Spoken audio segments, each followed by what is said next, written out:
से गवाही नहीं चलेगी, थाने से गवाही नहीं चलेगी। थाने से गवाही।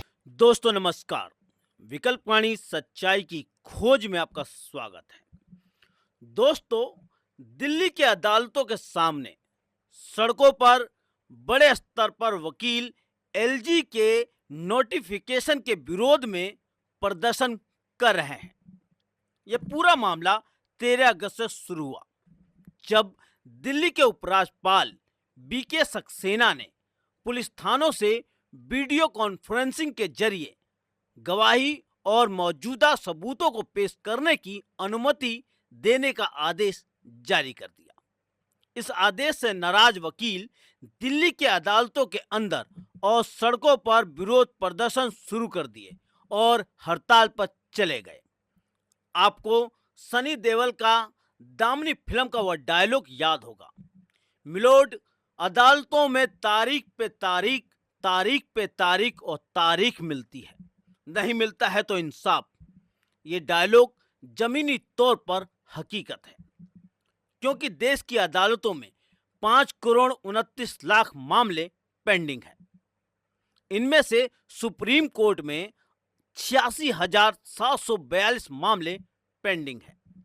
वहीं 63,30,000 मामले हाई कोर्टों में पेंडिंग हैं। इसके साथ साथ निचली अदालतों में करीब 4 करोड़ से ज्यादा मामलों की सुनवाई होनी बाकी है। ये जानकारी केंद्र कानून और न्याय मंत्रालय के मंत्री ने राज्यसभा में जुलाई 2025 में दी थी। इन मामलों की सुनवाई के लिए इंडियन जस्टिस रिपोर्ट के मुताबिक देश में सिर्फ 21,285 जज हैं, यानी अपने देश में पर्याप्त जज नहीं है। हिंदुस्तान की जेलों में करीब 3,75,000 कैदी जिनकी सुनवाई होनी अभी बाकी है। इन लाखों कैदियों को अदालतों में सिर्फ तारीख पे तारीख मिल रही है। इंसाफ बहुत दूर खड़ा है। ऐसे हालात में दिल्ली के वकील हड़ताल पर चले गए हैं। मगर सवाल उठता है, वकील इस नोटिफिकेशन का विरोध क्यों कर रहे हैं? इससे तो अदालतों की सुनवाई तेज होगी।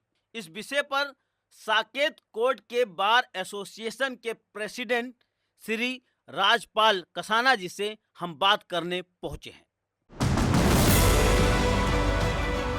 विकल्पवाणी सच्चाई की खोज। एडमिशन डिनाइल के बाद जो मटेरियल विटनेस है उसको हम कोर्ट में एग्जामिन करना चाहते हैं, क्योंकि सपोज करो वो केस प्रॉपर्टी है, आर्म्स है या एनडीपीएस का नारकोटिक्स का वो है, तो उसमें छेड़खानी होने की गुंजाइश बहुत रहती है। क्योंकि एक कमरे में आप वीडियो कॉन्फ्रेंसिंग से करा दो, दूसरे कमरे में उसको टेम्पर कर दो, या दूसरे कमरे से कोई बताता रहे कि ये क्वेश्चन बोलते रहो, तो वो फेयर ट्रायल नहीं होगा। हम जनता के हित की लड़ाई लड़ रहे हैं, उसमें निर्दोष आदमी को भी सजा होगी। और क्रिमिनल जूरिस्प्रूडेंस का एक वो है कि निर्दोष को सजा नहीं होनी चाहिए, दोषी को सजा होनी चाहिए। समझ रहे हो? इसलिए हम ये नोटिफिकेशन के विरोध है। जो फॉर्मल विटनेस है उनको तो हम एडमिट कर लेते हैं। अब फॉर्मल विटनेस को एडमिट करने के बाद जो रिकवरी के विटनेस है, इंपॉर्टेंट विटनेस है, अगर उनको भी थाने से कराने लगोगे तो फेयर ट्रायल नहीं रहेगा, नेचुरल जस्टिस का वायलेशन होगा। हम डिले के पक्ष में नहीं है। मान लो कि 30 विटनेस है, 30 में 10 को हम एडमिट कर लेते हैं और 20 की फटाफट सुनवाई कर दो। एक बात। दूसरी, कहते हैं पुलिस वाला सुबह से शाम तक यहाँ रहता है। दिल्ली की कोई भी अदालत पुलिस स्टेशन से 20 किलोमीटर के अंदर है। कोई ऐसा नहीं भाई 4-5 घंटे उनको जाने में लगेंगे, आने में लगेंगे, कोई इस तरह का होगा। जब 20 किलोमीटर का दायरा है और सारे दिन वो नहीं रहना चाहते, तो हमने एक सुझाव दिया था कि इनको डॉक्टरों की तरह, जैसे डॉक्टर विटनेस होते हैं उनको 2 बजे के बाद बुलाया जाता है, ऐसे ही पुलिस वालों को 2 बजे के बाद बुला लो। एक बात। दूसरी बात यह कि जो फॉर्मल विटनेस हैं उनको हम एडमिट कर ही रहे हैं। तीसरी बात, जो इंपॉर्टेंट विटनेस है वो केस प्रॉपर्टी के से है, रिकवरी के विटनेस है, उनको कोर्ट में एग्जामिन करो। अगर उनको भी थाने में करने लगेंगे तो जैसे टीवी चैनल पर एंकर बोलता रहता है ना देख के, ऐसे ही वो देख के गवाही देते रहेंगे। मतलब आप लोगों को ये डर है कि जो गवाह है या सबूत है उसके साथ छेड़खानी होगी। और फेयर नहीं होगा। क्योंकि केस प्रॉपर्टी मान लो एक तमंचा ही है, आर्म्स एक्ट के अंदर है, रिवॉल्वर है, हम पूछने लगे भाई उसका साइज क्या है, क्या लिखा हुआ, क्या स्पेशल आइडेंटिफिकेशन मार्क्स है। जब उसका कनेक्शन दूसरे कमरे में अगर कोई बैठा होगा वो आराम से उसको बता सकता है। तो ये गवाही थाने में नहीं होनी चाहिए, मटेरियल विटनेस की गवाही कोर्ट में ही होनी चाहिए, कोर्ट के सामने होनी चाहिए, जज साहब देखेंगे।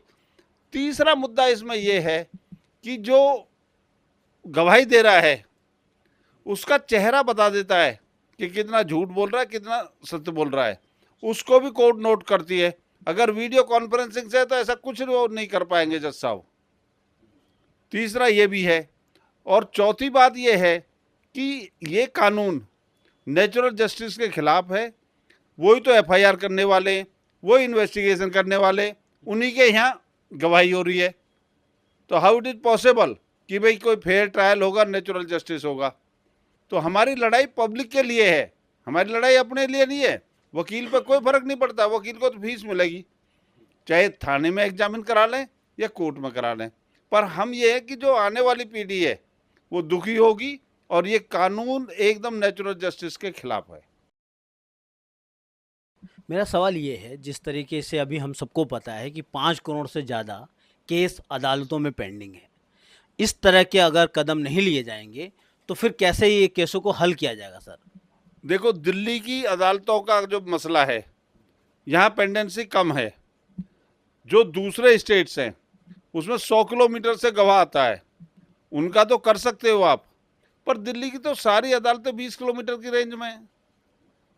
थाने से आराम से आ सकते हैं, दोपहर बाद टाइम निश्चित हो सकता है, फॉर्मल डिनायल और वो एडमिशन विटनेस का हो सकता है। तो दिल्ली में ऐसा वो नहीं है। और इसके लिए एक्सपीडिट ट्रायल जब ही होगा जब विटनेस कोर्ट में आएगा, अदरवाइज कभी केस प्रॉपर्टी नहीं होगी, कभी कुछ नहीं होगा, कभी ये रहेगा। तो मेरे हिसाब से जो अदालतें चल रही है, जिस हिसाब से चल रही है, वो ही फेयर ट्रायल का वो है। एक बात और समझाइए, आपके अनुसार अदालत में जो जल्द सुनवाई ना होने की जो वजह क्या है इस समय? क्योंकि बहुत सारे ये भी सामने आया है कि अभी जज भी नहीं है जो सुनवाई करें। तो अगर इस मामलों को, क्योंकि जो कहा गया कि अगर हमको जल्दी सुनवाई करना है, जल्दी मामले ख़त्म करना है, तो ये सब चीज़ें करनी है। मैं अपने साकेत कोर्ट की बता सकता हूँ इसमें मुख्य कारण क्या है। यहाँ पर जो सरकारी वकील है उनकी कमी है, एक एक सरकारी वकील को 3-3 कोर्ट दी हुई है, तो उस वजह से भी यहाँ पर डिले हो रहा है।